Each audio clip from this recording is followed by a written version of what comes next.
Assalamualaikum warahmatullahi wabarakatuh. Alhamdulillah. Alhamdulillahilladzi anzalal Qur'an hudan linnas wa bayyinatin minal huda wal furqan.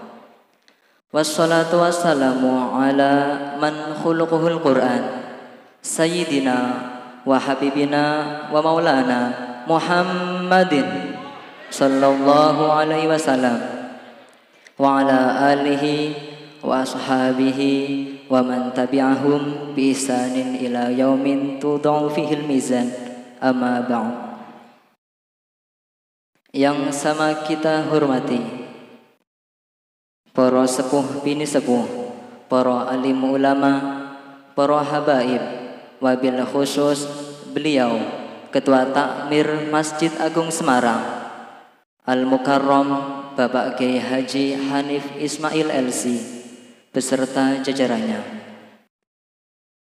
Yang kami hormati beliau Al-Ustadz Habibur Rahman LC Razi LC PhD, penulis novel Ayat-Ayat Cinta dan Ketika Cinta Bertasbih.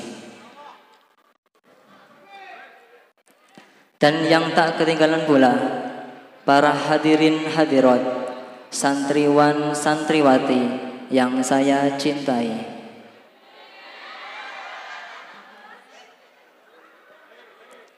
Puji syukur marilah selalu senantiasa kita panjatkan kehadirat ilahi Rabbi Allah Subhanahu wa ta'ala, Tuhan yang maha kuasa, Tuhan yang maha esa. Atas rahmat dan hidayahnya kita bisa hadir di majlis yang sangat-sangat mulia, majlis dalam rangka pengajian akbar peringatan Nuzulul Quran 1442 Hijriah yang diselenggarakan oleh pengurus Takmir Masjid Agung Semarang yang bertepatan pada hari Rabu tanggal 28 April 2021 ataupun bertepatan dengan tanggal 17 Ramadan 1442 Hijriah. Salawat serta salam tak lupa kita haturkan kepada uswah hasanah kita, Nabi Agung kita, Nabi Muhammad sallallahu alaihi wasallam. Semoga kita yang hadir dalam majelis ini tergolong umatnya dan insyaallah mendapatkan syafaatnya di yaumil akhirah kelak nanti. Amin Allahumma amin. Hadirin hadirat rahimakumullah. Pada malam yang sangat mulia ini, izinkan saya membacakan susunan acara dalam rangka pengajian akbar peringatan Nuzulul Quran 1442 Hijriah sebagai berikut. Acara yang pertama yaitu pembukaan. Acara kedua pembacaan tilawatil Quran. Acara yang ketiga sambutan Ketua Takmir Masjid Agung Semarang. Dan acara yang keempat tausiah dan diiringi dengan doa penutup. Sebelum beranjak lebih jauh, serasa kurang lengkap apabila acara pada malam hari ini belum kita buka dengan bacaan Ummul Quran. Ala hadhihi niyah wa ala kunatin shalihah bi barakatil Quran wa bi barakati suratil Fatihah. A'udzu billahi minasyaitonir rajim. Bismillahirrahmanirrahim. Alhamdulillahirabbil alamin arrahmanir rahim maliki yaumiddin. Iyyaka na'budu wa iyyaka nasta'in ihdinas siratal mustaqim siratal ladzina an'amta 'alaihim ghairil maghdubi 'alaihim waladdallin. Amin. Semoga dengan bacaan surat Al-Fatihah yang telah kita baca, acara pada malam hari ini dilancarkan dan diridhai Allah Subhanahu wa taala. Acara yang kedua yaitu pembacaan tilawatil Quran. Pada malam hari ini yang akan dibacakan oleh beliau Al-Ustadz Husain. Kepada beliau kami persilahkan.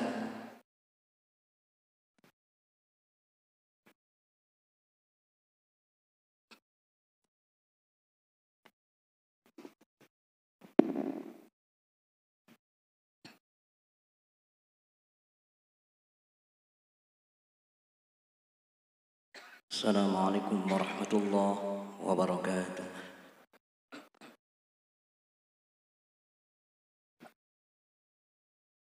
A'udzu billahi minasy syaithanir rajim.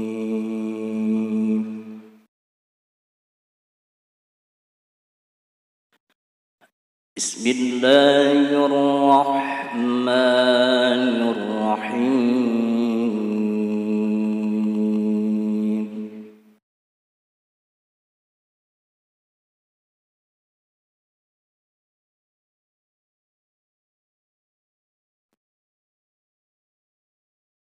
Inna hadzal Qur'ana yahdi lillati hiya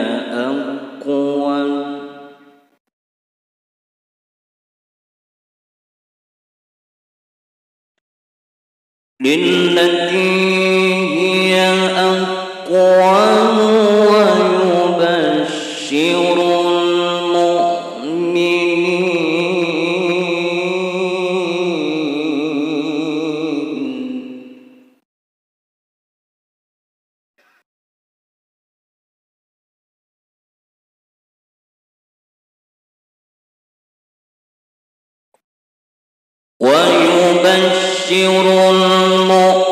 المؤمنين الذين يعملون الصالحات أن لهم أجرا كبيرا.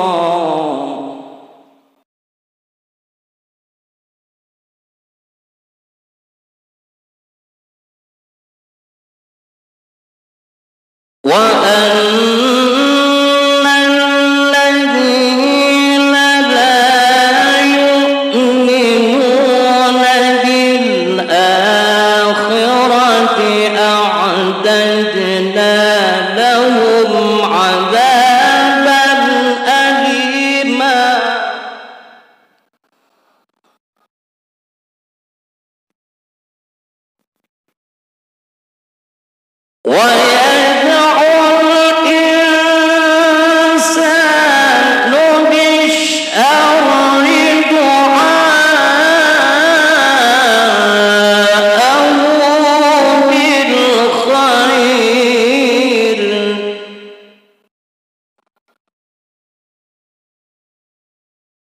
وكان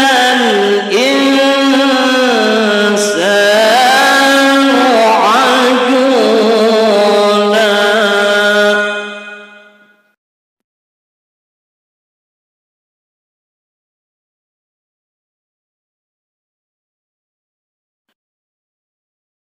وجعلنا الليل والنهار آيتين فمحونا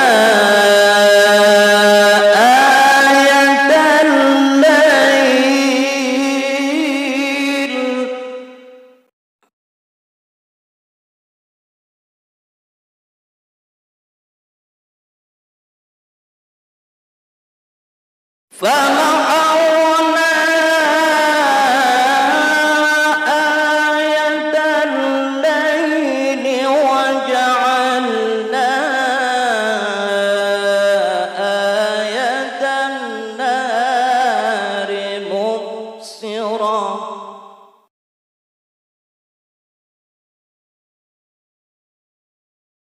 وجعلنا آية النهار مبصرة لتبتغوا فضلا من ربكم.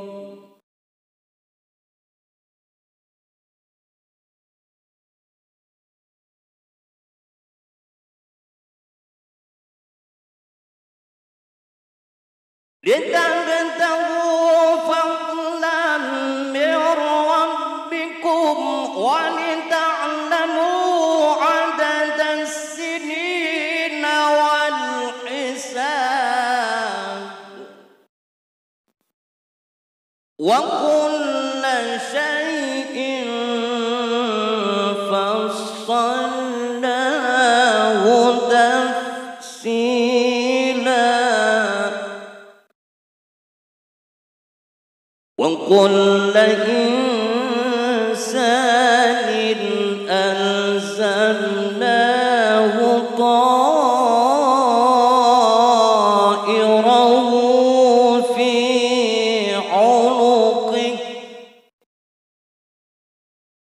ونخرج له يوم القيامة كتابا يلقاه منشورا صدق الله العظيم. Assalamualaikum warahmatullahi wabarakatuh. Dengan segala firman-Nya. Semoga dengan bacaan tilawah Quran tadi kita termasuk orang-orang yang selalu mendapatkan petunjuk dari Allah Subhanahu wa taala. Acara berikutnya yaitu sambutan oleh beliau Ketua Takmir Masjid Agung Semarang Al-Mukarram Bapak Kiai Haji Hanif Ismail LC. Kepada beliau kami persilahkan.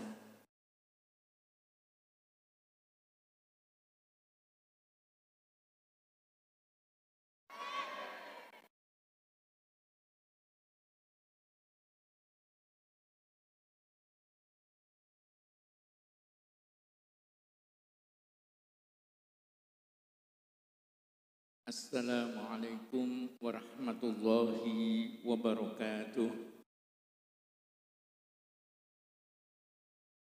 Bismillahirrahmanirrahim. Alhamdulillahilladzi anzala al-Qur'an wa khalaqal insana 'allamahul bayan. Allahumma salli wa sallim وبارك على سيدنا وحبيبنا وشفيعنا وقرة أعيننا ومولانا محمد أوحي القرآن وعلى آله وصحبه ومن اتبع الهدى والفرقان أما بعد. حضرات المحترمين para alim, para kiai, wabil khusus panjenenganipun Romo Kiai Haji Habibur Rahman Al-Sirozi MA Al-Hafidh mboten? Oh mboten. Niki keleresan nyun sewu. Beliaunya itu kalau di Futuhiyah terkenal Kang Abi, karena beliau alumni Pondok Pesantren Futuhiyah. Jadi keleresan malam hari ini Masjid Agung Kota Semarang menyelenggarakan peringatan Nuzul Quran secara khusus menika, tidak seperti biasanipun. Karena apa? Biasanipun umum yang hadir umum ini boleh dikatakan hampir semuanya remaja nih dari Karisma ya. Karisma itu aktivitas remaja Masjid Agung Kota Semarang. Kemudian dari santri-santri yang ada di Kauman, kebetulan di Kauman itu ada 3 pondok pesantren. Yang pertama pesantren yang paling tua adalah yang dibina pendirinya oleh Abuya Kiai Haji Abdullah Umar Al-Mahfurlah. Ya. Namanya Pesantren Tahafudul Quran. Kemudian juga hadir di sini mungkin yang paling banyak ini kelihatannya santri-santri dari Pondok Pesantren Raudhatul Quran yang diasuh oleh pendirinya Al-Maghfurlah Romo Kiai Haji Turmudi Taslim Al-Hafidh. dari Betengan.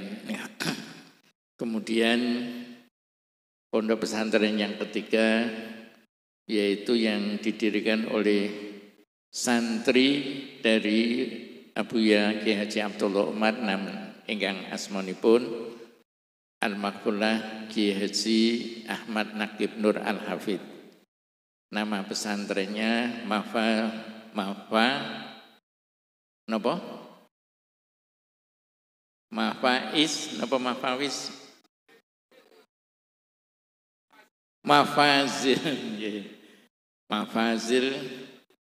Matlab Mafaizul Quran. Mbuh lali aku jenenge. Marake jenenge meh padha MMT ngene lho. Jadi MMT kerpesen MMT terus disingkat MMQ jadi meh padha. Itu yang secara khusus. Makanya Yun Sewu para santri sekaligus untuk meramaikan malam 17 Ramadan ini kita mengundang juga secara khusus. Beliau adalah Romo Kiai Haji Habibur Rahman Al-Sirazi. Aslinya sebenarnya dari Semarang, cuman sekarang sudah tinggal di Salatiga.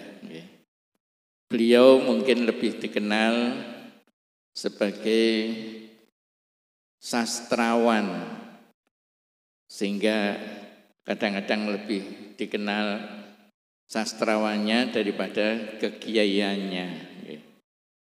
Beliau menulis banyak tulisan, ya. Yang paling fenomenal adalah ayat-ayat napa? Wah, angger muni cinta ngono kok semangat. Juga ketika cinta bertasbih. Menika sekedar pengenalan kepada beliau, santri-santri yang belum kenal atau remaja-remaja masjid yang belum kenal.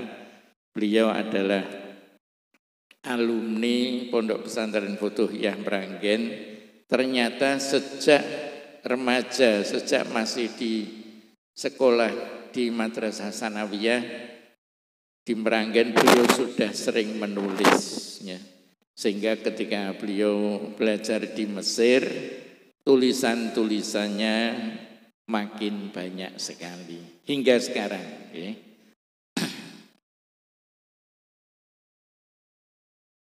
Salawat salam mudah-mudahan senantiasa dilimpahkan kepada junjungan kita Nabi besar Muhammad SAW yang kita harapkan syafaatnya kelak yaumil qiyamah dan juga syafaat Al-Quran yang insya Allah akan menyelamatkan kita dari api neraka. Para jamaah Masjid Agung Kota Semarang yang kami hormati, setiap tahun kita memang memperingati Nuzulul Quran, turunnya Al-Quran.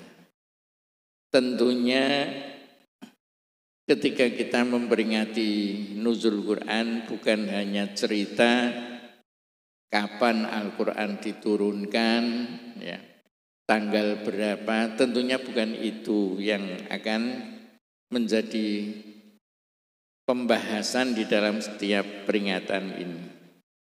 Tetapi kita ingin supaya lebih jauh memahami Al-Quran itu sendiri yang dikatakan oleh Allah Ta'ala sebagai hudan linnas wa bayyinatum minal huda wal furqan atau hudan lil muttaqin.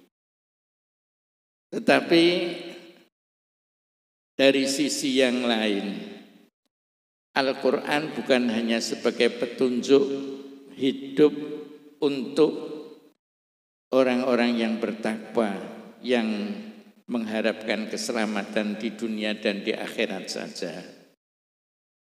Al-Quran juga sebagai petunjuk untuk manusia secara keseluruhan, karena semua aspek kehidupan manusia itu ada di dalam Al-Quran. Kalau kita baca salah satu ayat, ma farratna fil kitabi min syai', Allah Subhanahu wa ta'ala tidak meninggalkan satu pun urusan atau hal-hal yang ada di dunia ini, baik di dunia maupun di akhirat, kecuali dijelaskan di dalam Al-Quran. Oleh karena itu, di dalam Al-Quran banyak petunjuk-petunjuk atau nilai-nilai yang berkaitan dengan kehidupan sosial, kehidupan ekonomi, kehidupan politik, kehidupan yang lain-lain, termasuk kalau disingkat di dalam bahasa politiknya epolexosbud, ekonomi, politik, ekonomi, politik, sosial, budaya.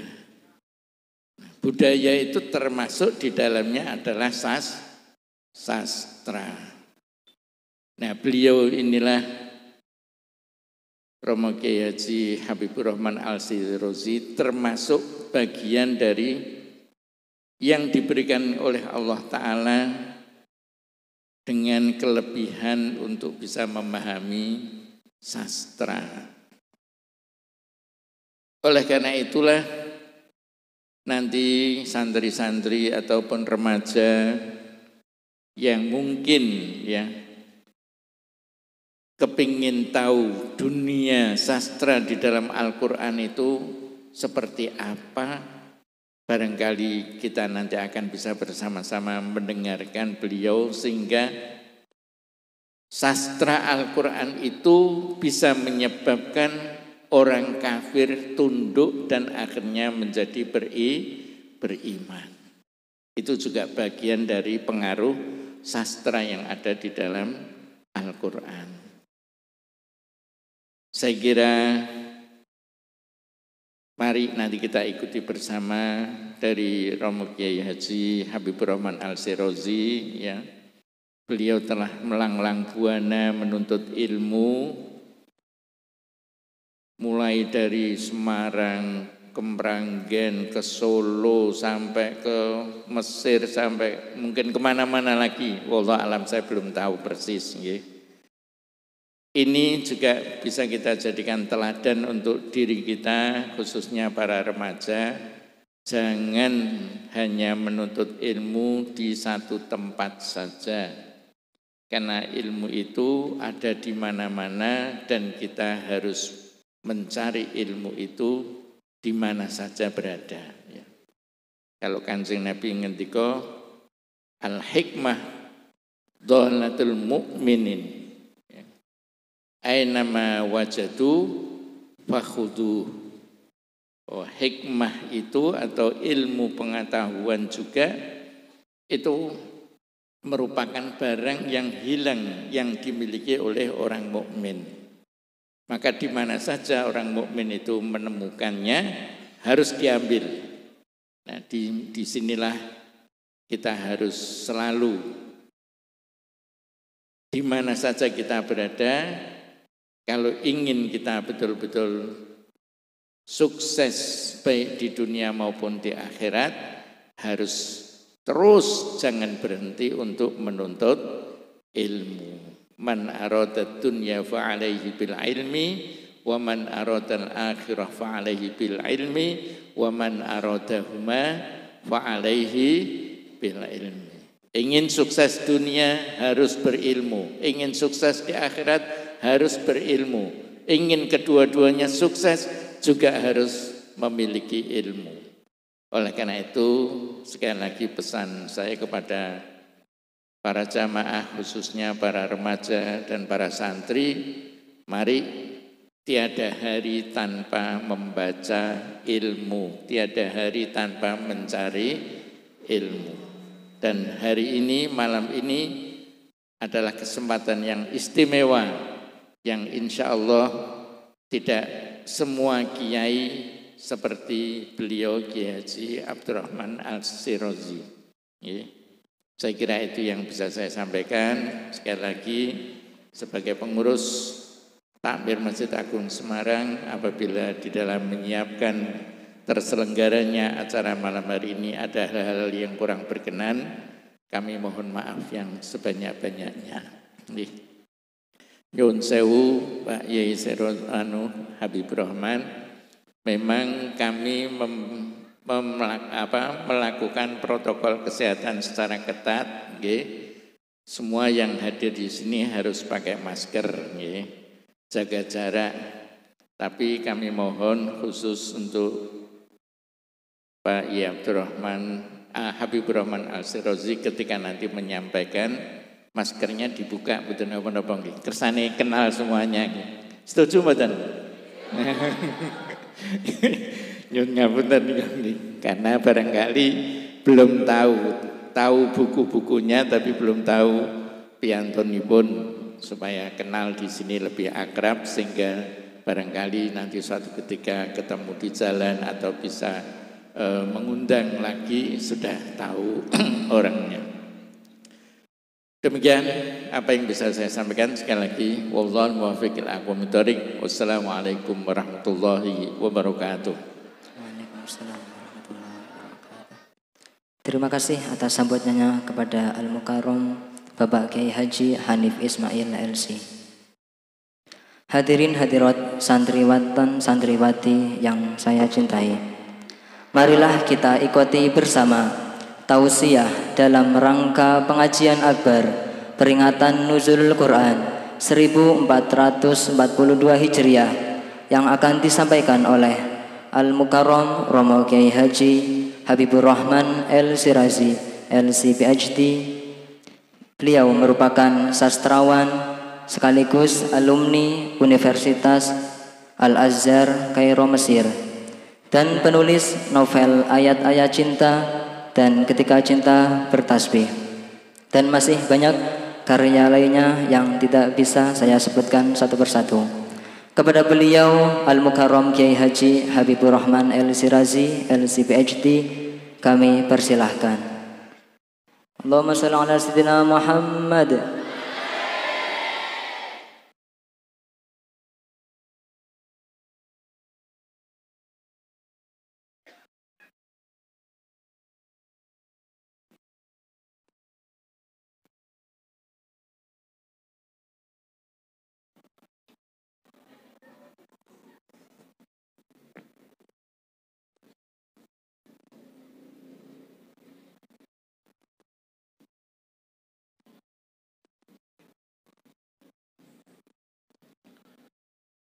Assalamualaikum warahmatullahi wabarakatuh.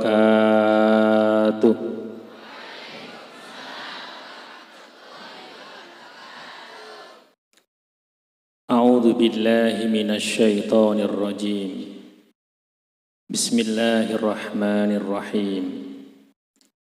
Alhamdulillahilladzi anzalal Qur'an hudan linnasi wa bayyinatin minal huda wal furqan.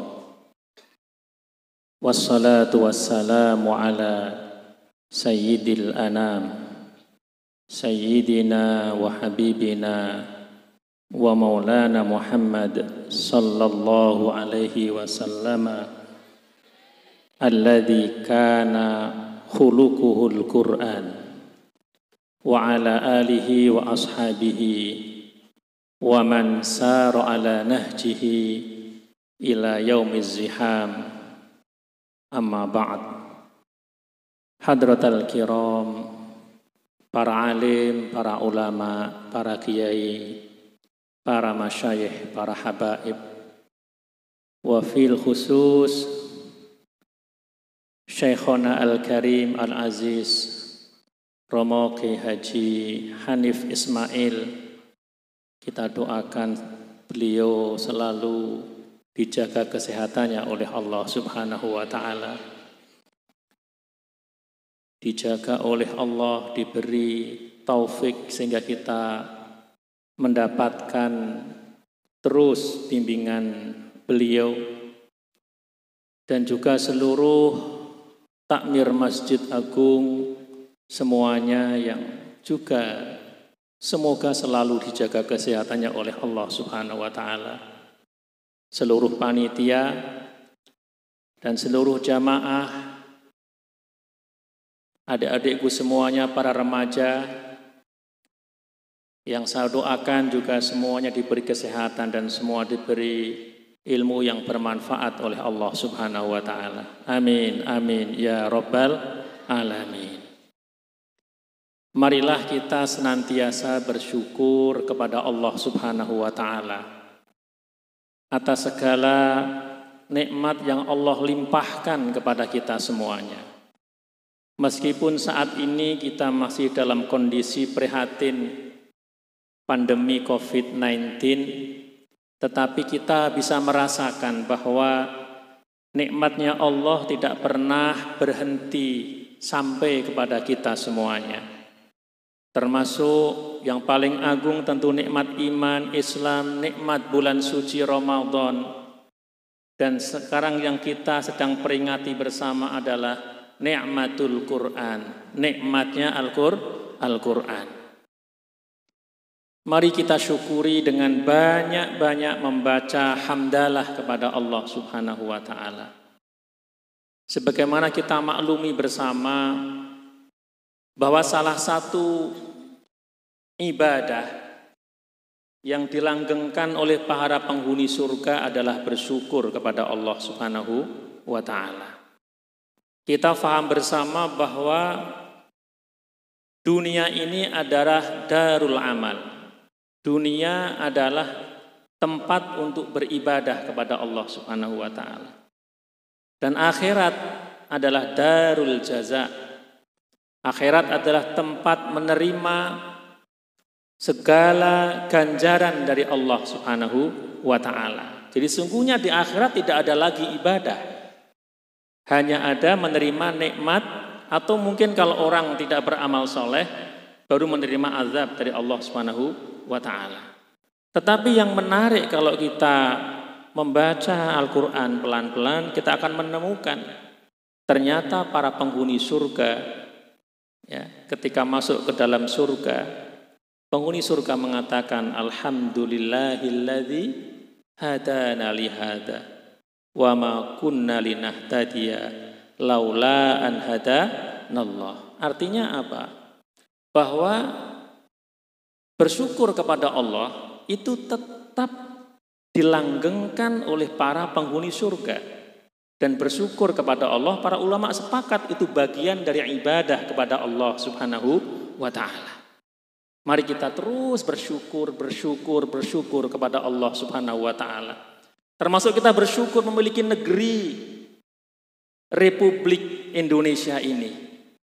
Ketika orang bertanya kepada saya suatu ketika, dan alhamdulillah, ya, saya alhamdulillah sempat melihat beberapa negara selain Indonesia. Alhamdulillah 7 tahun Allah berikan nikmat untuk bisa belajar di Mesir, melihat tempat kelahiran Rasulullah, tempat Rasulullah berjuang, melihat beberapa negara di Timur Tengah, melihat Turki, melihat Jepang, melihat Amerika, melihat Australia, melihat Eropa. Ketika saya ditanya, seandainya kamu boleh memilih tempat untuk hidup, mana yang kamu pilih? Mana yang kamu pilih? Dengan jujur saya menjawab, Indonesia. Indonesia. Kita hidup di Indonesia itu nikmat.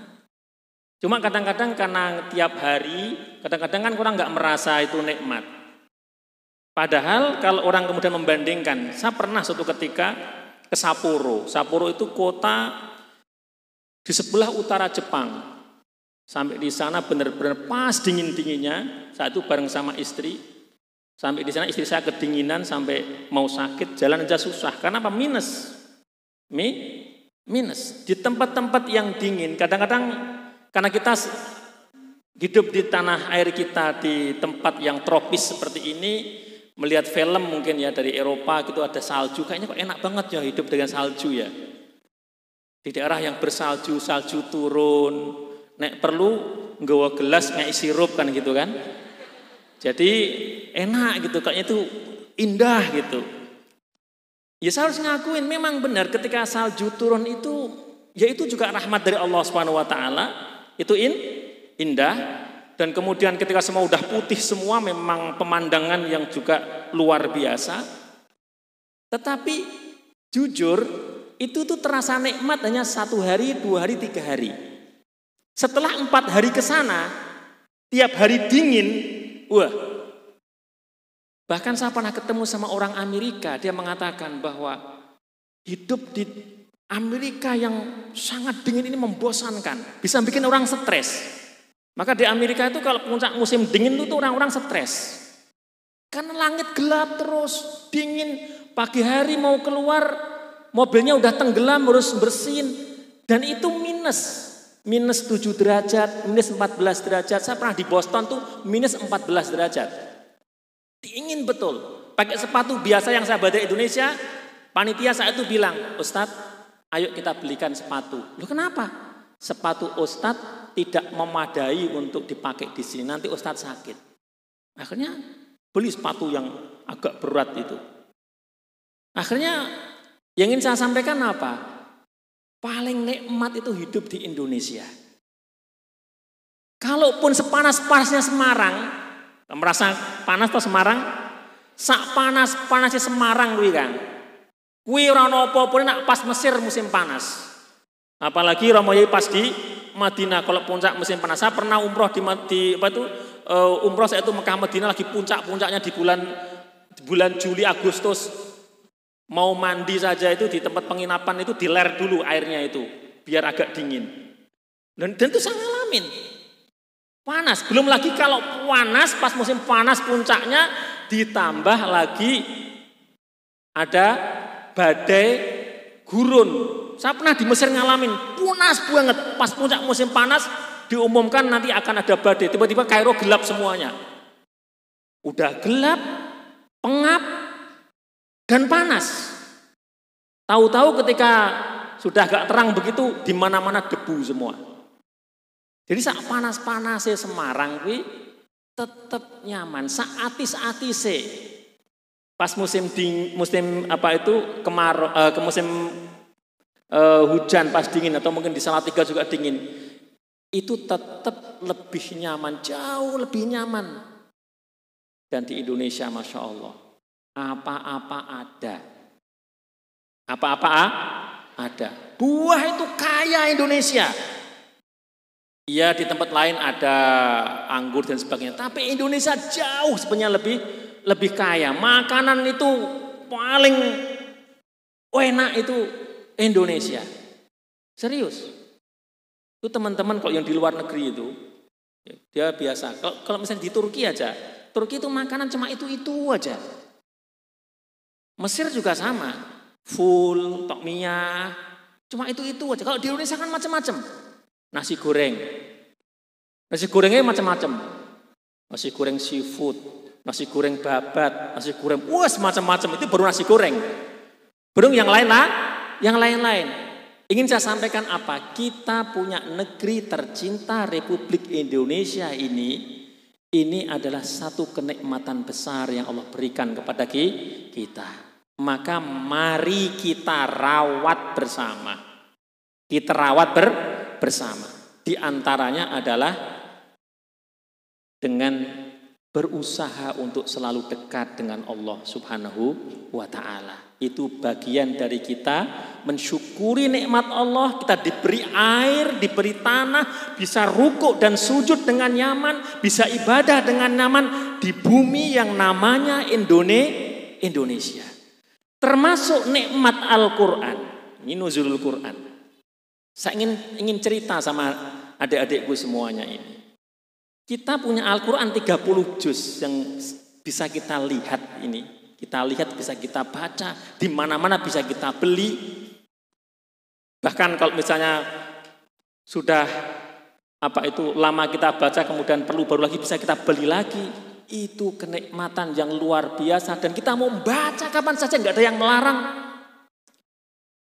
Kemudian kalau masih belum fasih mau belajar di mana saja ada, tinggal mau apa tidak. Di masjid ini saya menjadi saksi, waktu kecil saya diajak kakek saya untuk selalu ikut semaan Quran sama Hadratus Syekh Abdullah Umar. Ini dulu saya merasa biasa saja. Tetapi suatu ketika Allah berikan saya kesempatan untuk ikut mukhayyam alam islami, perkemahan dunia Islam. Saat itu di kota Ismailiyah di Mesir. Saya dipilih bersama dengan 3 orang teman dari Indonesia untuk mewakili Indonesia saat itu. Saya satu kamar dengan anak-anak dari Rusia dan anak-anak dari Asia Tengah. Yang kemudian di luar itu juga nanti kemudian menjadi teman yang akrab. Baru ketika itu saya mendapatkan satu cerita yang ternyata kita ini di Indonesia punya nikmat yang luar biasa. Nikmat bisa membaca Al-Quran dengan sangat nyaman. Teman satu cerita, dia mengatakan, saya menemukan Al-Quran 30 juz. Itu ketika saya dapat beasiswa kuliah di Mesir. Barulah di Mesir saya ketemu Al-Quran 30 juz dan dia cerita, begitu saya ketemu 30 juz, saya langsung nangis, saya ciumi Al-Quran itu. Terus saya tanya, kenapa kok bisa begitu? Dia menjawab, dulu saya ketika masih kecil, saat itu negara saya, daerah saya masih dalam jajahan Uni Soviet. Kemudian kan tahun 90 kan runtuh. Ketika tahun 90 runtuh, saya ke Mesir tahun 95. Tahun 90 runtuh, maka muncul negara-negara baru yang merdeka dari bekas-bekas jajahan Uni Soviet. Ada Uzbekistan, Kazakhstan, Tajikistan, banyak negara-negara itu. Nah, barulah kemudian mereka itu punya kesempatan, anak-anaknya itu bisa belajar ke Timur Tengah.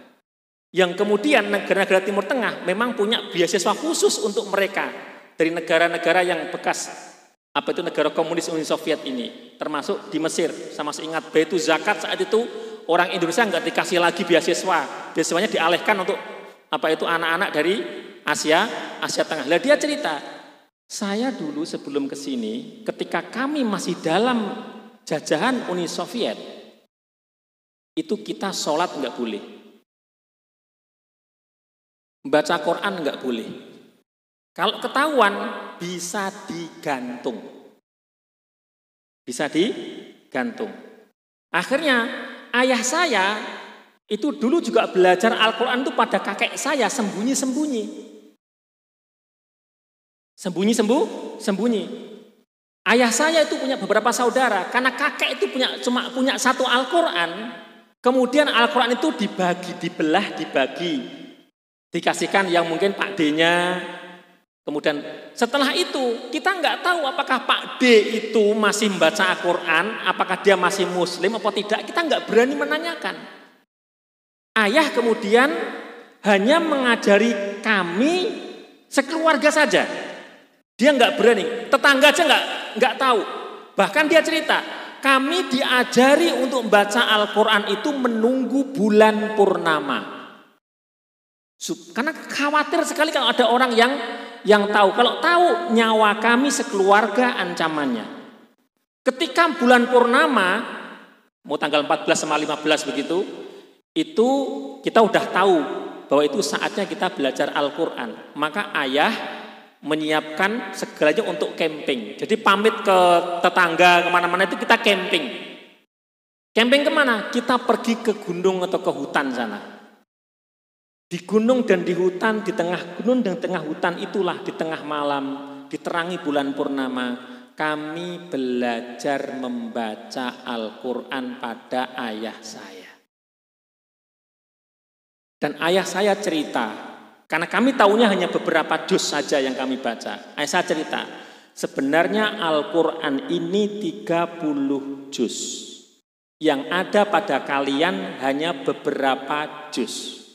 Kalau kalian bisa mendapatkan 30 juz, maka kalian menjadi orang yang paling beruntung.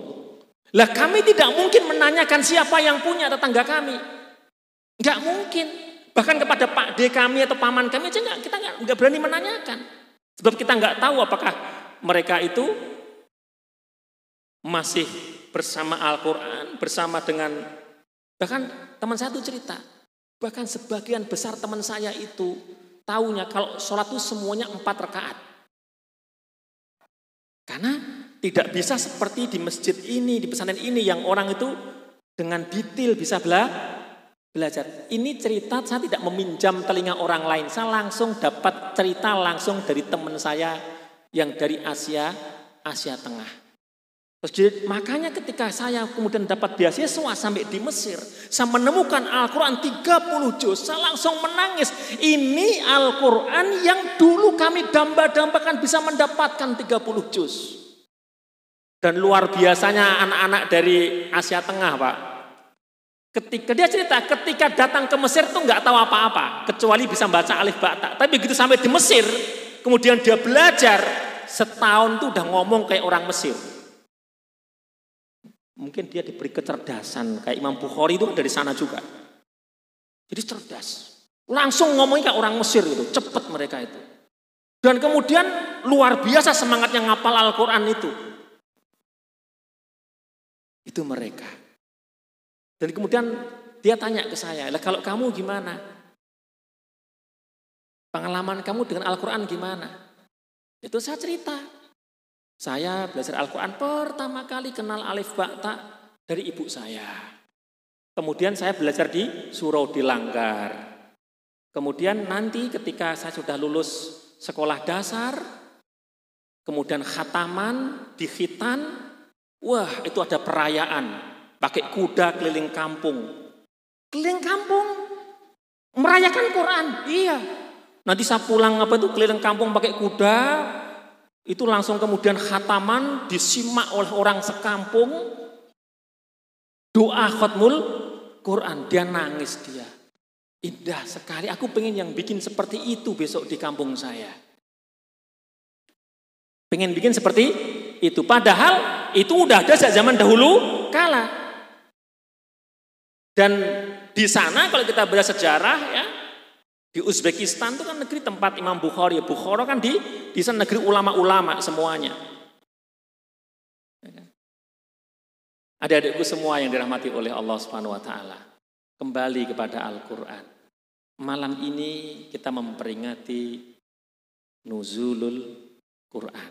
Seperti tadi yang disampaikan oleh Syekhona Romo Yai Hanif Ismail bahwa Al-Quran adalah petunjuk untuk seluruh umat manusia. Bahkan Sayyidina Umar bin Khattab menyampaikan kepada kita, Al-Quran adalah kitab yang dengan kitab ini satu umat bisa diangkat oleh Allah Subhanahu wa taala. Dengan kitab ini pula satu umat bisa diturunkan, bisa direndahkan oleh Allah Subhanahu wa ta'ala.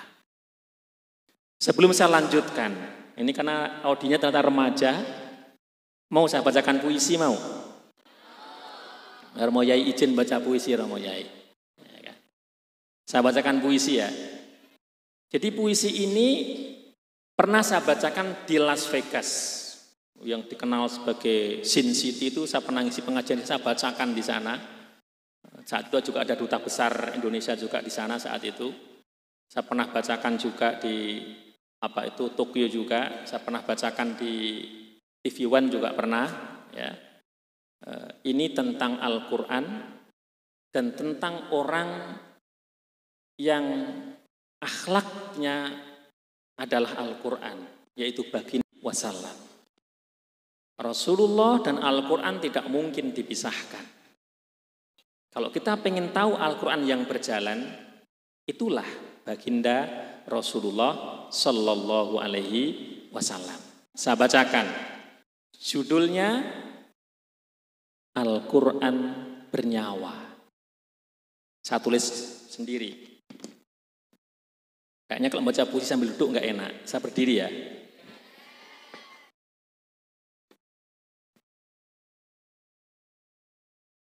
Al-Quran Bernyawa.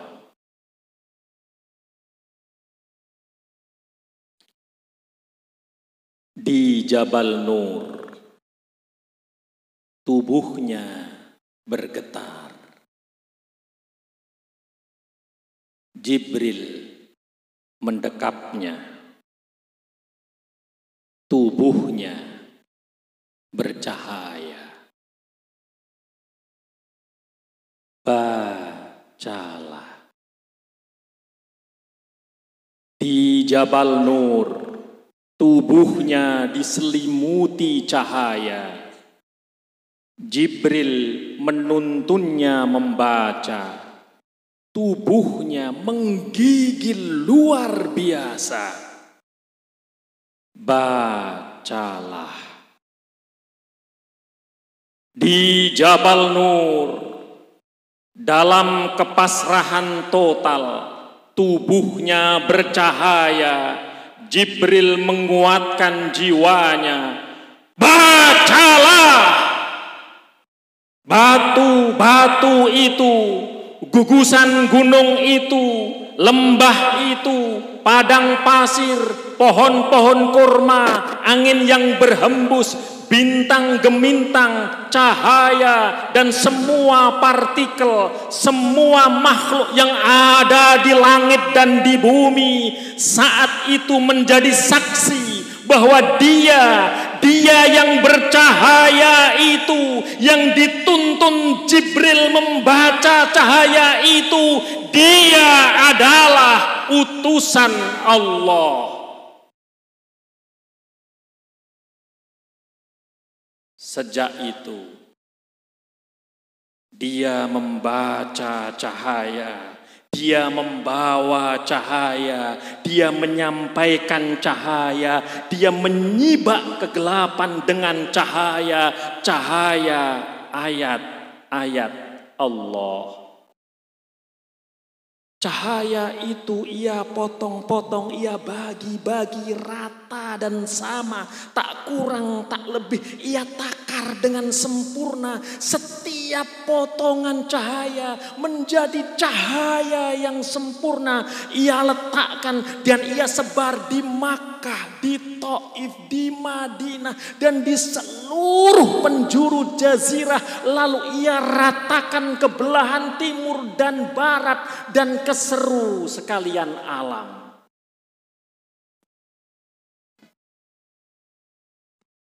Cahaya itu bernyawa.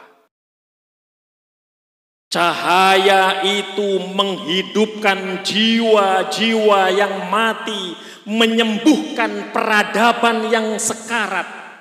Lihatlah pengembala domba yang tidak bisa membaca itu menyentuh dunia dengan cahaya.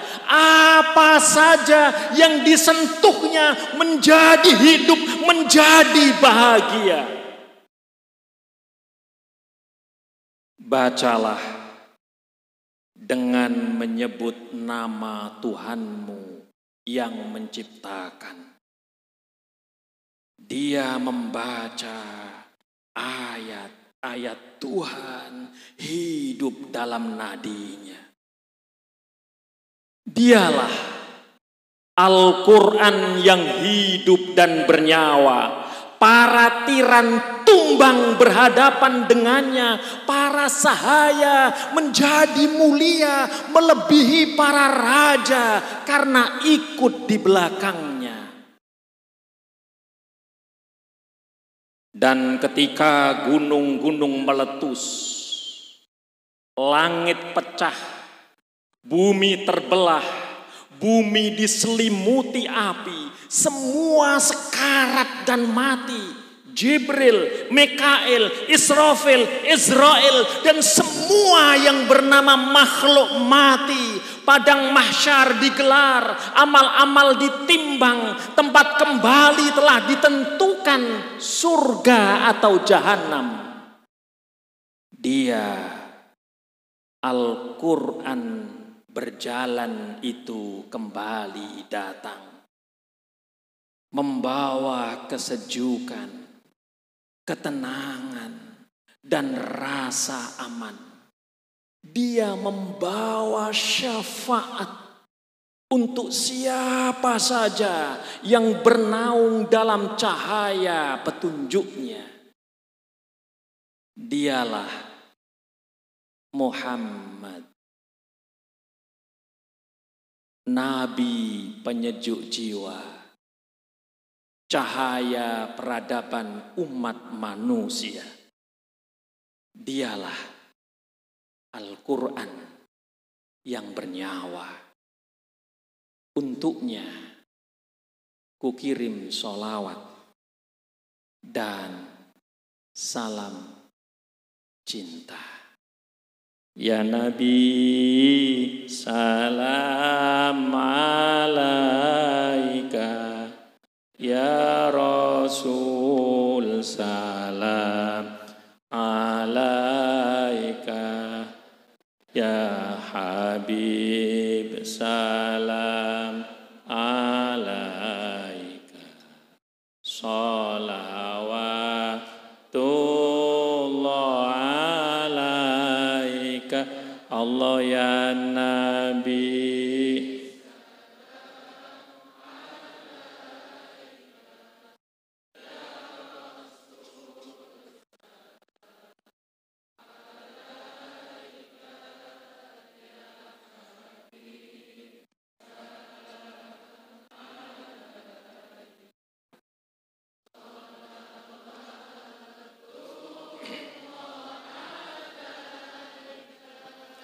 Anta syamsun anta badrun anta nurun fauq nuri anta iksiru wa ghali anta misbahus suduri.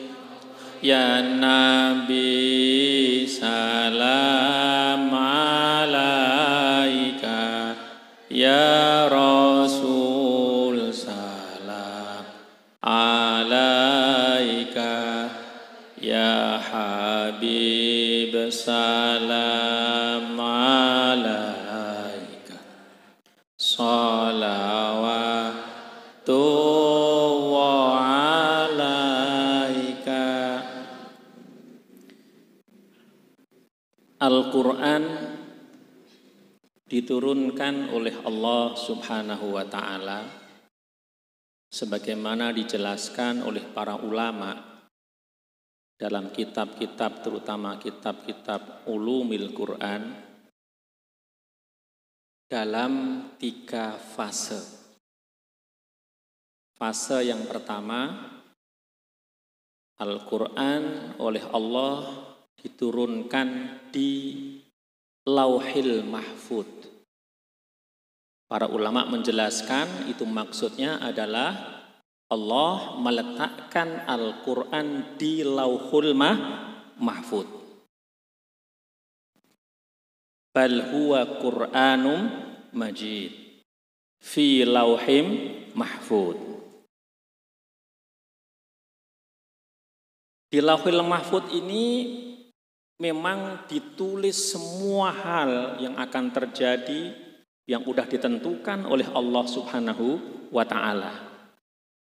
Dan karena Al-Quran akan diturunkan kepada kekasihnya sebagai Nabi akhirul zaman, tentu saja sudah ada di Lauhil Mahfud. Kemudian fase yang kedua, Allah Subhanahu wa Ta'ala menurunkan Al-Quran dari Lauhul Mahfud ke baitil izzah fi sama'id dunya, di langit dunia. Tempatnya di mana? Yang tahu Allah Subhanahu wa taala. Yang jelas kita mengimani karena disampaikan berita itu oleh Al-Qur'an. Itulah yang dikenal dengan nuzulul Quran, turunnya Al-Quran pada malam Lailatul Qadar. Yang tadi sudah disampaikan oleh Romo Yai yang menyampaikan kultum tadi. Ya. Inna anzalnahu fi Lailatul Qadar. Inna anzalnahu fi lailatin mubarakah. Itu adalah Al-Quran diturunkan jumlatan wahidatan, gelondongan 30 juz, enggak kurang enggak lebih, dari Rauhul Mahfud ke Baitul Izzah di langit dunia. Kemudian para ulama menjelaskan di antara hikmahnya Al-Quran diturunkan dari Rauhul Mahfud ke langit dunia jumlatan wahidatan, gelondongan 30 juz. Yang kemudian akhirnya kita mengetahui bahwa Al-Quran beberapa kali turun. Hikmahnya apa? Pertama, menurut para ulama yang bisa kita baca dalam kitab-kitab mereka adalah litafkhimi sya'nil Qur'an walitafkhimi sya'ni man unzila alaihil Qur'an, untuk mengagungkan, tafkhim ay ta'dhim, mengagungkan Al-Quran itu sendiri, menunjukkan agungnya Al-Quran sampai seluruh penghuni langit harus tahu ini ada kitab yang luar biasa, yaitu Al-Quran. Dan seluruh penghuni langit diumumkan oleh Allah Subhanahu wa taala. Ini akan diturunkan kepada kekasihnya Allah, makhluk yang paling mulia, yaitu Nabi Agung Muhammad sallallahu alaihi wasallam. Yang ketiga, Al-Quran diturunkan ya, dari Baitul Izzah biwasitati Ar-Ruhil Amin, dengan perantaraan Ruhul Amin, yaitu malaikat Jibril, kepada baginda Rasulullah sallallahu alaihi wasallam munajjaman, berangsur-angsur. Dimulai dari surat Al-Alaq 1 sampai 5. Bismillahirrahmanirrahim. Iqra bismi rabbikal ladzi khalaq, khalaqal insana min 'alaq. Iqra wa rabbukal akram alladzi 'allama bil qalam, 'allamal insana ma lam ya'lam. Para ulama ada sedikit perbedaan tentang kapan pertama kali baginda Rasulullah sallallahu alaihi wasallam menerima wahyu.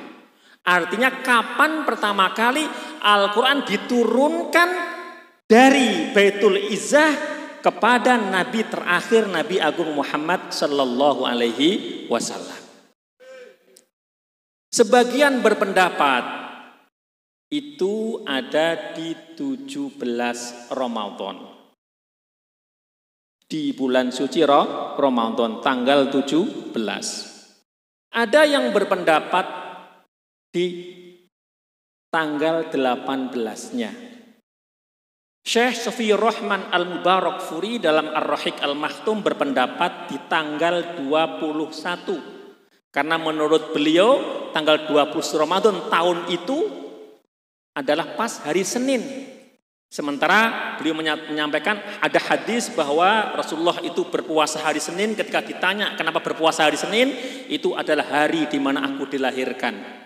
Hari di mana aku menerima diutus pertama kali. Ya kan? Maka beliau mengatakan itu ada di tanggal 21. Ada yang berpendapat di tanggal 28. Ada yang berpendapat di bulan Rabiul Awal. Enggak usah pusing, enggak pusing. Tapi semua ulama sepakat bahwa wahyu yang pertama kali diturunkan kepada baginda Rasulullah Sallallahu Alaihi Wasallam itu diturunkan, mayoritas ulama, jumhur ulama itu diturunkan di bulan suci Ramadan. Dalilnya syahrul Ramadan alladzi unzila fihil Qur'an hudal linnasi wa bayyinatin minal huda wal furqan. Al-Qur'an diturunkan gelondongan 30 juz dari Lauhul Mahfuz ke Baitul Izzah di bulan suci Ramadan. Demikian pula Al-Quran diturunkan munajjaman pertama kali diturunkan kepada baginda Rasulullah juga di bulan suci Ramadan. Kita mengikuti ijtihad para ulama yang mengatakan bahwa itu tanggal 17 Ramadan. 17 Ramadan itu yang kita peringati ini adalah kita memperingati Al-Quran diturunkan kepada baginda Rasulullah Sallallahu Alaihi Wasallam. Nah, kenapa Al-Quran diturunkan berangsur-angsur? Karena dulu orang-orang kafir ketika mengetahui Al-Quran diturunkan, kadang-kadang hari ini turun, kemudian kapan lagi, kemudian baginda Rasulullah mengabarkan ada ayat lagi. Itu orang-orang kafir Quraisy sempat protes juga. Orang kafir itu sempat protes. Kenapa enggak diturunkan jumlatan wahidatan seperti diturunkannya kepada Nabi Musa alaihissalam? Kenapa tidak seperti itu? Allah menjawab, kadzalika linusabbita bihi fuadak. Demikianlah Al-Quran diturunkan dengan berangsur-angsur itu untuk mengokohkan Al-Quran ke dalam jiwamu. Supaya Al-Quran itu kokoh dalam jiwa baginda Rasulullah Sallallahu Alaihi Wasallam. Semoga juga supaya mudah diterima oleh umatnya, supaya saat itu para sahabat juga mudah menghafalnya. Juga karena Al-Quran ini adalah kitab yang menjadi mukjizat, yang setelah Al-Quran tidak ada kitab yang lain lagi. Setelah Nabiullah Muhammad tidak ada nabi lagi. Maka Al-Quran menjadi petunjuk yang sempurna untuk umat manusia. Karena petunjuk yang sempurna, maka harus mudah difahami dengan sempurna oleh umat manusia. Dan itu akan terjadi kalau Al-Quran diturunkan sesuai dengan kondisi yang dihadapi oleh baginda Rasulullah Sallallahu Alaihi Wasallam. Sehingga ada dialog yang dalam antara Al-Quran dengan apa yang dihadapi oleh manusia. Manusia punya persoalan, Al-Quran menjawab. Dari situ kemudian inilah mukjizatnya Al-Quran. Kemudian juga untuk menunjukkan bahwa Al-Quran ini benar-benar kalamullah. Benar-benar firman-Nya Allah. Buktinya apa? Meskipun diturunkan berangsur-angsur. Sebagian diturunkan di Makkah, sebagian di Madinah. Kadang satu ayat, kadang dua ayat, kadang satu surat. Tetapi kemudian ketika dijadikan satu, kita mendapati susunan Al-Quran yang luar biasa. Jangan dibayangkan bahwa turunnya ayat-ayat Al-Quran itu urut seperti Al-Fatihah, kemudian Al-Baqarah, begitu. Urutan itu berbeda dengan urutan turunnya Al-Quran. Kita tahu bersama Yang pertama kali diturunkan oleh Allah adalah Al-Alaq 1 sampai 5. Dan seterusnya. Nanti kemudian ketika Rasulullah mudarosah dengan Jibril mengatakan, "Wahai Muhammad, ayat ini letakkan setelah ayat ini. Ayat ini letakkan setelah ayat ini. Surat ini letakkan setelah surat ini." Jadilah susunan yang indah sekali. Yang tidak ada yang mampu menyusun seperti itu. Itu menunjukkan Al-Quran kalamullah. Kalau Al-Quran bukan kalamullah, nanti nggak akan rapi seperti itu. Karena satu surat begitu yang panjang itu kadang-kadang ini diturunkan di sana, diturunkan kejadian ini. Tapi kemudian susunannya menjadi sangat indah sekali.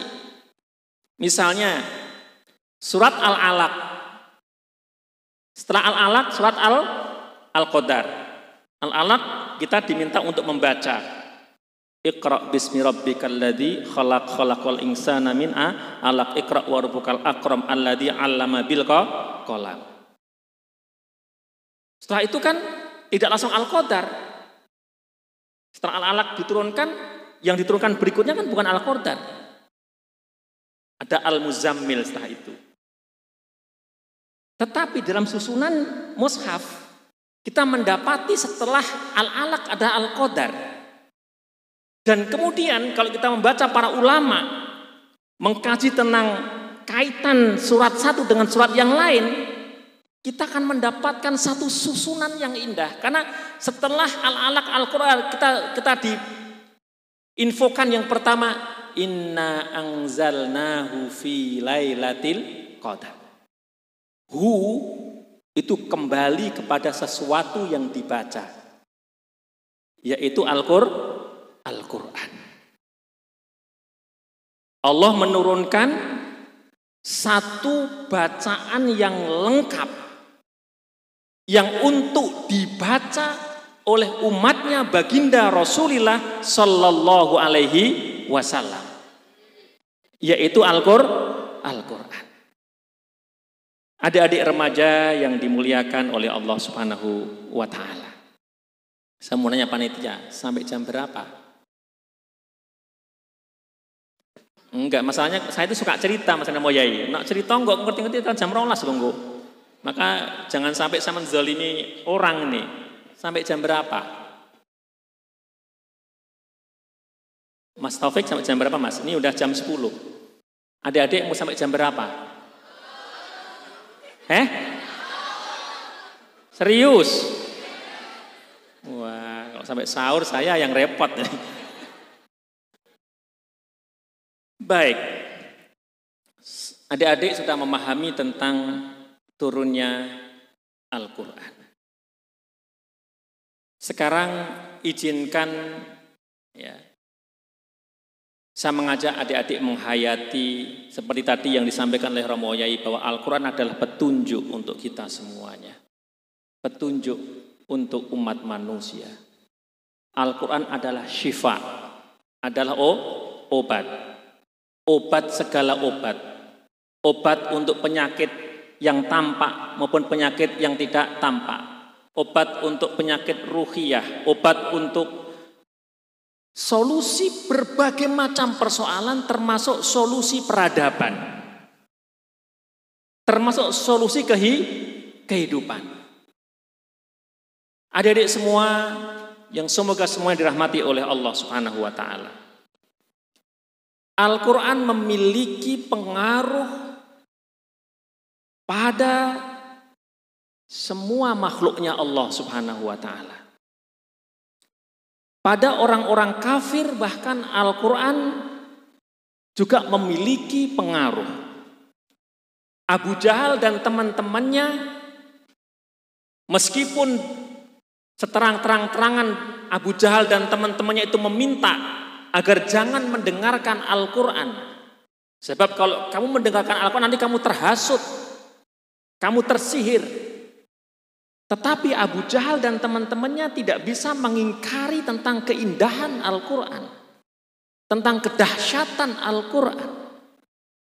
Mereka semuanya adalah orang-orang yang mengerti tentang balaghah, tentang keindahan tata bahasa Arab. Mereka tahu bahasanya seorang penyair. Meskipun mereka menuduh Muhammad seorang penyair, yang dibawa itu adalah syair.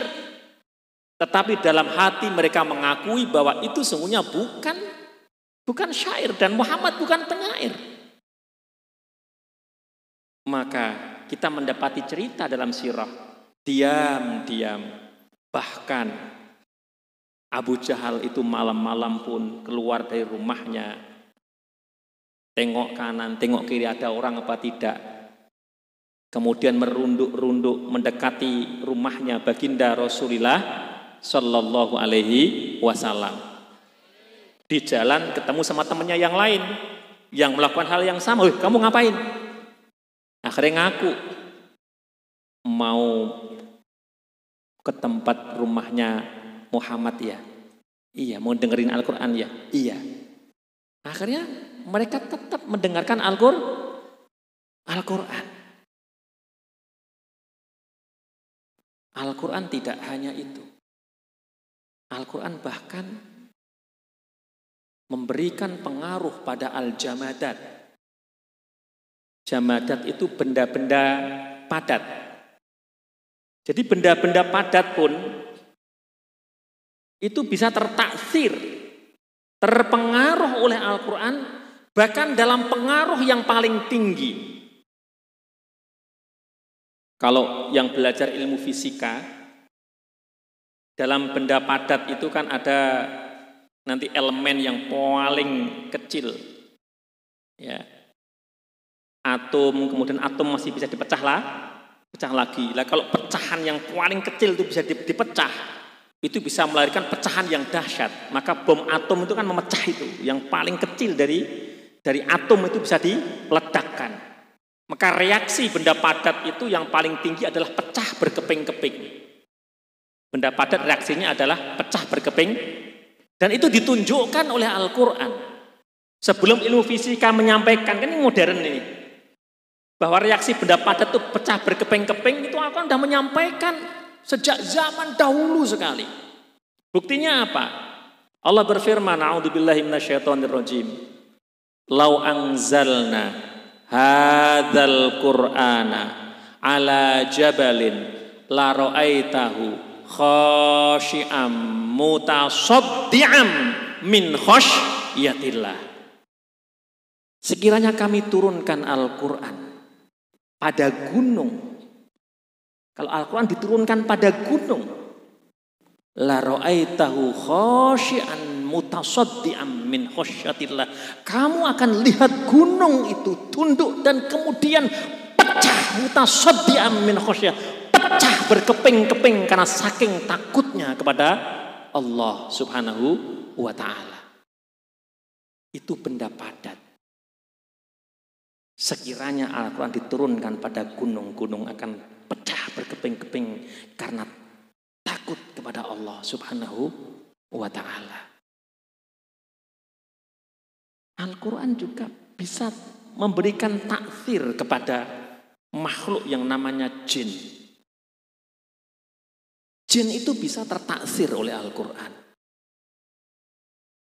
Dan jin juga mengakui tentang indahnya Al-Quran. Silahkan dibaca di surat jin itu. Bagaimana jin itu mengakui, ya kan, bahwa Al-Quran itu memberikan petunjuk. Di tempat yang lain, jin itu bisa terbakar oleh Al-Quran. Kalau kita baca kitabnya para ulama itu, ada seorang ulama yang dia masuk ke satu tempat, satu rumah yang kosong, dan dia merasa bahwa rumah itu agak kurang nyaman. Maka dibacakanlah ayat kursi. Dibacakan ayat kursi. Kemudian di pas bagian wala ya'udu hifdzuhuma wa huwal aliyul azim, itu diulang. Terus kemudian ulama itu mencium seperti bau yang terbakar. Ada setan yang terbakar di sana. Ya. Kemudian Al-Quran itu juga bisa memberikan taksir kepada malaikat. Malaikat itu kalau ada Al-Quran dibaca, datang. Malaikat itu kalau ada Al-Quran dibaca, datang. Kisahnya adalah kisah seorang sahabat Nabi yang mulia yang namanya Sayyidina Usaid bin Hudair radhiyallahu anhu. Sayyidina Usaid bin Hudair suatu malam membaca Al-Quran, dia punya anak, kemudian juga punya kuda. Ketika membaca Al-Quran itu dia melihat seperti ada kayak mendung seperti payung gitu turun. Kemudian kudanya meringkik-ringkik. Dia takut kalau kaki kuda itu mengenai anaknya yang sedang tidur. Maka kemudian dia menghentikan bacaannya. Maka yang seperti mendung itu, yang seperti bayangan yang turun itu, kemudian naik lagi, hilang. Baca lagi, turun lagi, berhenti, hilang. Baca lagi, turun lagi. Khawatir anaknya kena kuda yang meringkik-ringkik itu, beliau hentikan, hilang. Pagi harinya kemudian disampaikan kisah itu kepada baginda Rasulullah Sallallahu Alaihi Wasallam. Baginda Nabi kemudian menyampaikan bahwa itu yang turun itu dari langit itu adalah malaikat karena ingin mendengarkan bacaanmu. Kalau sekiranya kamu baca sampai subuh, orang-orang ada di Madinah akan melihat malaikat itu. Dan itu tidak hanya pada Usaid bin Hudair, siapapun kalian, kita semuanya kalau baca Al-Quran, malaikat itu datang. Kalau malaikat datang, setan pergi. Jadi kalau rumah kita itu pengen dijauhi dari setan, baca Al-Quran. Karena setan sama malaikat tuh nggak bisa kumpul. Ono malaikat, setan lungo. Baca Quran beres, kalau ngusir setan gampang. Lah kalau ada orang baca Quran kemudian ada orang kok pergi, lah kuwi ayo empah we. Apa meneh ana wong maca Quran kok geting, lah kuwi padha ae kuwi.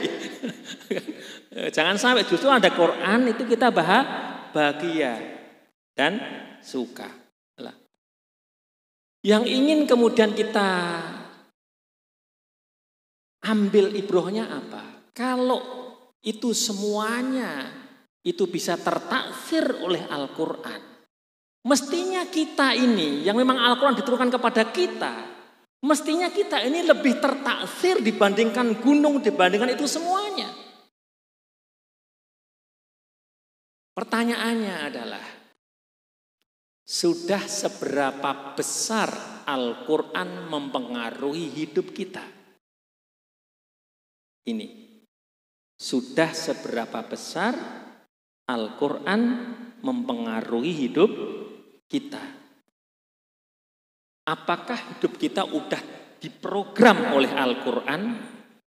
Ataukah anak-anak remaja justru diprogram oleh game? Karena ini kan yang memprogram hidupnya anak remaja kan macam-macam. Ada yang namanya TikTok, ada yang namanya YouTube, ada yang namanya Instagram, ada yang namanya Twitter. Lah, sekarang itu yang memprogram hidup kita itu apakah Al-Quran ataukah TikTok tadi itu? Wah, kalau yang memprogram hidup kita sekarang itu TikTok, wah ini bahaya, ini jangan sampai terjadi. Jadi TikTok dan konco-konconya itu jangan sampai yang memprogram hidup adik-adik remaja, jangan sampai. Dan game-game yang lainnya itu, ya kan? Anak remaja kalau udah kecanduan game, wah ini repot. Repot. Kalau kecanduan Al-Quran itu berkah. Itu berkah dunia akhirat dan mesti apik. Tapi kalau kecanduan game, kecanduan TikTok, ini semoga tidak terjadi. Semoga tidak terjadi.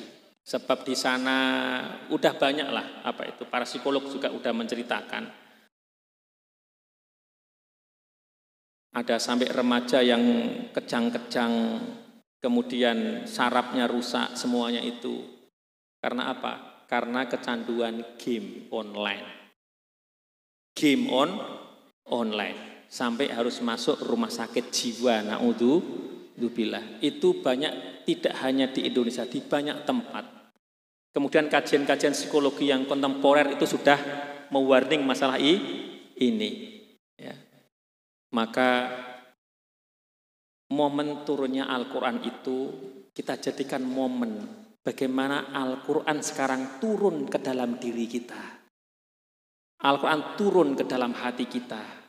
Al-Quran turun ke dalam pikiran kita. Turun dalam saraf-saraf kita. Menjadi cahaya hidup kita. Adik-adikku semua, jamaah yang dimuliakan oleh Allah Subhanahu wa Ta'ala. Saya rasa sudah 1 jam lebih saya menyampaikan di sini. Mohon maaf kalau ada kekurangannya. Semoga di malam yang mulia ini kita semuanya dicatat oleh Allah Subhanahu wa Ta'ala. Termasuk hamba-hamba Allah yang dimuliakan oleh Allah, yang diberi taufik oleh Allah Subhanahu wa Ta'ala. Diberi rahmat oleh Allah, diberi nikmat oleh Allah untuk dekat dengan Al-Quran, hidup bersama dengan Al-Quran, menjadikan Al-Quran sebagai imam, sebagai cahaya, sebagai pedoman, sebagai nyawa, sebagai ruh, sebagai nadi, sebagai darah kita semuanya. Dan kita benar-benar ditulis oleh Allah min ahlil Quran alladzina hum ahlullah wa khassatuh. Dan kita kelak dikumpulkan bersama dengan orang-orang yang dimuliakan oleh Allah karena Al-Quran. Amin, amin, ya Rabbal Alamin. Al-Fatihah. A'udzubillahi minasyaitonirrajim. Bismillahirrahmanirrahim. Alhamdulillahirabbil alamin. Arrahmanirrahim. Maliki yaumiddin. Iyyaka na'budu wa iyyaka nasta'in. Ihdinas siratal mustaqim. Siratal ladzina an'amta 'alaihim ghairil maghdubi alaihim waladdallin. Amin. Ini yang bisa saya sampaikan. Untuk doanya saya mohon Romo Yai untuk berkenan memberikan doa ngalap barokahnya Romo Yai. Hadza wa astaghfirullah li wa lakum wallahul muwaffiq ila aqwamit thoriq wa huwal hadi ila sabilir rasyad. Wassalamualaikum warahmatullahi wabarakatuh.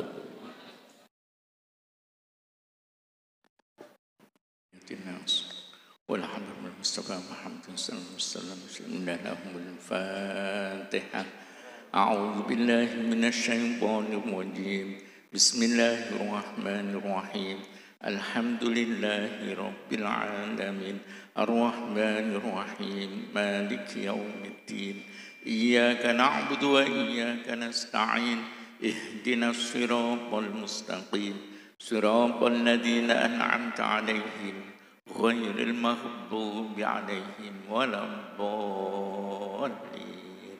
Rabbi ighfirli wa liwalidayya wal mu'minina amin. Amin. Bismillahirrahmanirrahim. Alhamdulillahi rabbil alamin. Hamdan yuwafi ni'amahu kafi mazidah. Ya Rabbana lakal hamd kama yanbaghi li jalali wajhika wa 'azimi sultanik. Subhanaka la nuhsi sana'an 'alaika kama anta asma'ta al nafsik. Walakal hamd hatta tarabba walakal hamd inda rabbika wal hamdu ba'da ridha. Allahumma salli wa sallim ala sayyidina Muhammadin fil awwalin wa salli wa sallim ala sayyidina Muhammadin fil akhirin. وصلي وسلم على سيدنا محمد في كل وقت وحيد. وصلي وسلم على سيدنا محمد في الملأ الأعلى إلى يوم الدين. وصلي وسلم على سيدنا محمد حتى ترث الأرض ومن عليها وأنت خير الوارثين.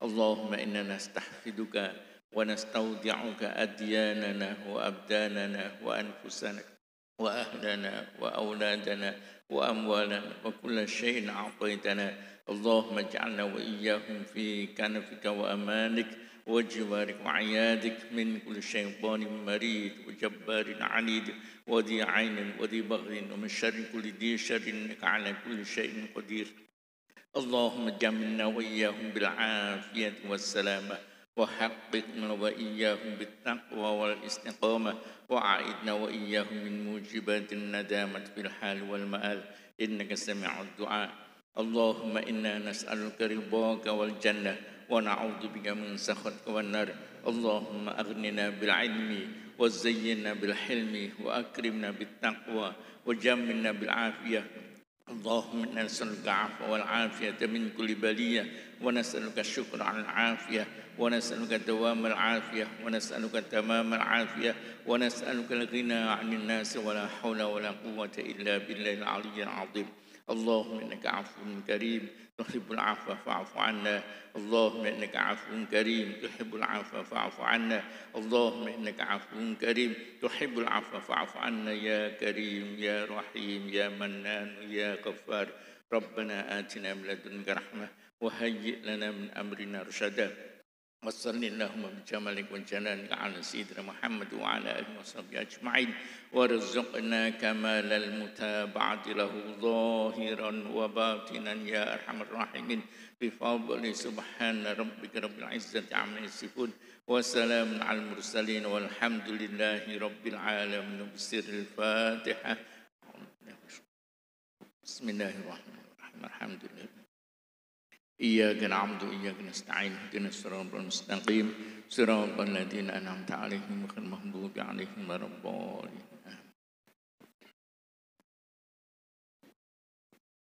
Sampaikan kepada Romo Kiai Haji Habibur Rahman El Sirazi yang telah memberikan tausiah dan nasihatnya, dan kami ucapkan terima kasih juga kepada Romo Kiai Haji Hanif Ismail LC yang telah membacakan doa penutup. Dengan kita panjatkan bersama doa penutup, maka berakhirlah acara kita pada malam hari ini. Kemudian ada pengumuman dari Takmir Masjid Agung Semarang.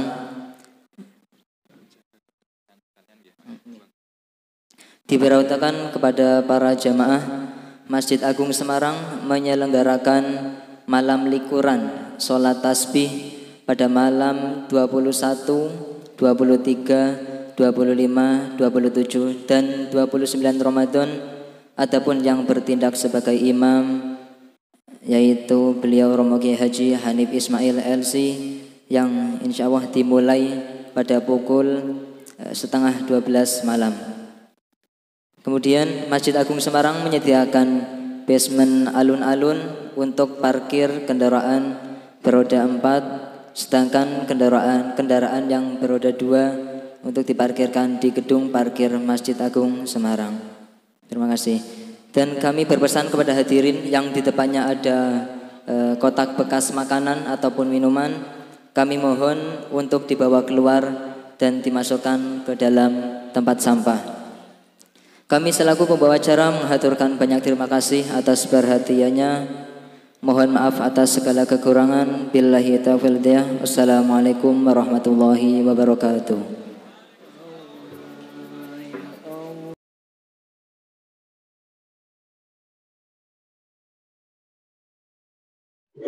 Jangan lupa